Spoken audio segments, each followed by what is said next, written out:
So why not self-publish? I know that Brian has self-published a few books, but so like, why have you not self-published all, and for the rest of us, why haven't we self-published? I guess I started with self-publishing short stories that had already been published in magazines before, so it just kind of getting short stories back out there and letting them work for me rather than just languish in my hard drive now that they've been out in the world. And I've been pretty pleased with the self-publishing, really, in terms of possibility of reaching an audience. And I wouldn't say that they've sold gangbusters by any means, or even made me any kind of really appreciable income, but they do sell. They're out there, and there are people that can discover them, and so I mean, based on that, I started putting some other things out, and I think it's a really viable avenue for publishing things, especially things that the market is really weak for. For instance, I wrote a novella that I really been wanting to write for quite some time, and there's terrible markets for novellas at that length in terms of print. So I just kind of put it out that way, and if it picks up a couple of readers, I think it's well worth the time and effort to self-publish it, because it's not going to land me a major publishing contract, especially at the length that it is. So I think self-publishing is a very viable option. I'm thinking about putting my feet in and doing more of the novels that I've got as self-published work. So pimp them, Brian. Where can we find them? They're on all the ebook websites: Amazon, Smashwords, iBooks. Anywhere you look, they're on there. Published under your name, so. Yes. Yeah, but not all of your novels. You're holding back a few to send to major publishers, right? Right. I've still got plenty left that I could send to major publishers. I've kind of held off on the novel length work because I kind of wanted those, or I saw those as working as something that would hopefully land me more of a traditional publishing deal. But even as as I do more self-publishing, I kind of waffle a little bit more on that too, because I've written 11 novels, and I can always write another one to submit to major publishers. True enough. Yeah. So okay. So what about you, Sherry? Well, it's probably really pixelated, but my little thing under here says author of Silencing Your Inner Saboteur, and that is my self-published workshop book thing. It's like 30 pages long, so it's not like any major length or anything like that, but it's something that I've done that's come out of my writing experiences, and it's a workshop I actually teach for writers so that we are more productive. And I chose to do that self-publishing just because A, of its length, and B, I never really saw much of a market for it. When I teach workshops, that's when I promote it. I'm promoting it now, also available on Smashwords and iBooks and Kobo and all that kind of stuff. But so yeah, that's the only thing I've self-published. I only have one short story published, and I would never. It was so long ago. It was so dismal. I would never put it up anywhere. And my novels, I don't want to go the self-publishing route with those. I guess I know that self-publishing is becoming a huge market influence, but I still am somewhat old school in thinking that you still need to really have a name before people find you. I mean, of course, there's outliers like Amanda Hawking. 50 Shades of Grey started off as fan fiction that got then self-published and now made a major contract. I mean, it happens, but they're so few and far between. Most times people just can't find you. I think for Brian going to self-publishing, like the short stories and novellas, I think that's brilliant. But I also find so much, I mean, there are good self-published novels out there, but there's so many more bad ones. And I think even though there's I might find a lot of the published books to be really not to my taste, and I might even call them bad books, at least there was a publisher who's paid to know what's what out in the market, as an intermediary to say, to kind of vet it, kind of like peer review for an academic. Someone to say, yes, this is worth spending your money on, rather than, to have someone else say that rather than just me say it. Yeah, I agree. There's a huge flood of stuff out there.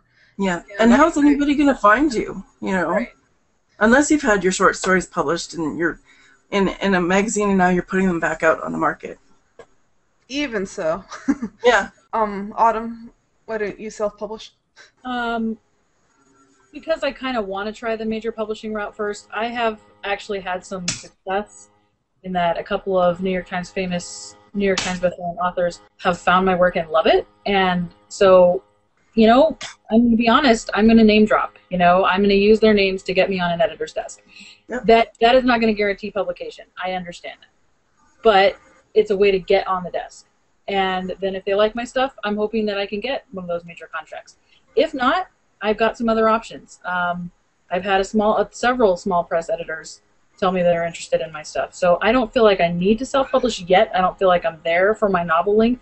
As far as short stories, I'm contemplating that with a couple of them because there's this one short story that I love and I've sent out to a bunch of markets and I can't find a home for it, but I still have absolute faith in the story.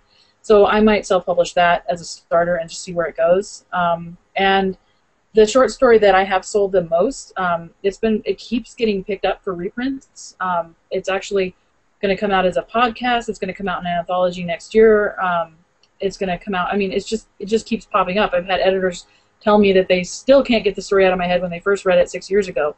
So eventually I may write a novel in that world only because that story has been published and it's out there and people are asking for a novel in that world. And once I get a novel in that world, if I can't find a major publisher because the short story is already out there, maybe I can self-pub that. But I'm kind of not there yet. My biggest problem is productivity. I have a lot more future plans than current things that I can put into motion because I'm only just now getting back into writing after several year hiatus. So my word count levels are still pretty low. That's my biggest problem. You raise a good point. I think self-publishing is a really good, viable route if you're a productive and really, pretty quick and prolific author.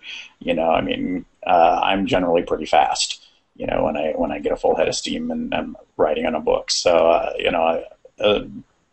it doesn't feel like, I'm consigning something to oblivion if I take a chance and self-publish something because, I think I can put the next one out and get it pretty polished into a level of, ready ability pretty quickly.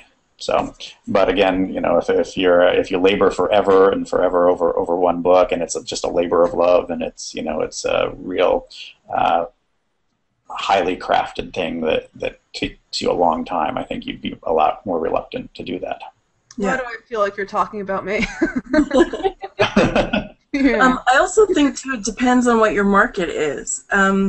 I think for people like us who are genre writers, we have a bigger market in mind. So self-publishing maybe isn't the best choice for us.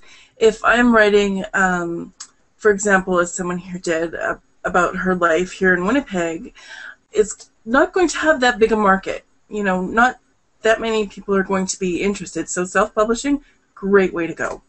So I really think it depends. But I think for genre writers, we have a bigger market in mind. And it's just, even though, the publishing industry is changing and a lot more promotion is falling to us anyway, it's still less than we'd have to do for self-published. Yeah, I agree. For me, it's like I've got this huge series and I want it to have the best chance it can have. It is a labor of love. So I do want it to have the best chance it can have, so I want to try all the major publishers first. Yeah. And if I do self-publish, I plan to throw 100% advertising and self-promotion, and I'm not just going to throw it out there and hope it gets readers. I'd probably put effort into it. Yeah. So that of course is a huge project. Just the whole self-promotion thing is a huge drain of time and energy that none of us really enjoy. We'd rather be writing. So, yeah. So I want to avoid self-publishing unless I've exhausted all the other options. But with things changing so fast too, if we're having this conversation again 3 years down the road, we may all have very different things to say. We just don't know. That's true, because I never considered self-pub to be a viable option until about the last year and a half. When I started noticing that it's picking up steam, it's losing some of its stigma that's been associated with it traditionally. If you self-pub, it was because that was your last recourse. Nobody would touch your book with a 10-foot pole, and it was your only option. And usually the reasons nobody would touch your book with a 10-foot pole were very good reasons. So self-pub has a pretty negative stigma. But it's coming along with all of these people who are breaking out, getting these deals. A lot of people like us who are even in genre fiction getting the three-book death spiral from their careers and realizing that they have used up the major publishing route, and they're still good writers, but because of marketing issues, they're not going to get published again by those publishers, so they have to take matters into their own hand. There's a lot of different reasons to become self-pub now, more than my writing sucks, but I still want to put it out there. So it's become more viable. Well, and ultimately, the goal of self-publishing is to put out a book that, most casual readers would scratch their head and go, I can't believe that was self-published. And I think if you can do that, then by all means, self-publishing is a great option. Yeah, it's exciting. I mean, I never considered it that viable either, but I think a lot of us kind of took notice when Amanda Hawking made such a big splash, and then some other self-published authors, and you start thinking, wow, if I could churn out a novel per month. Yeah, that would be an enviable place. Yeah. I'll be lucky to get a novel done in a year.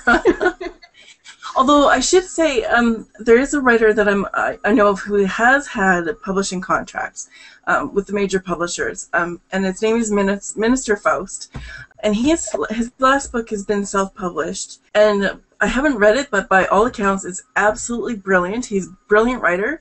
The reason he had to self-publish it, though, is because it's just a little bit too on the weird side for the mainstream publishers to pick it up.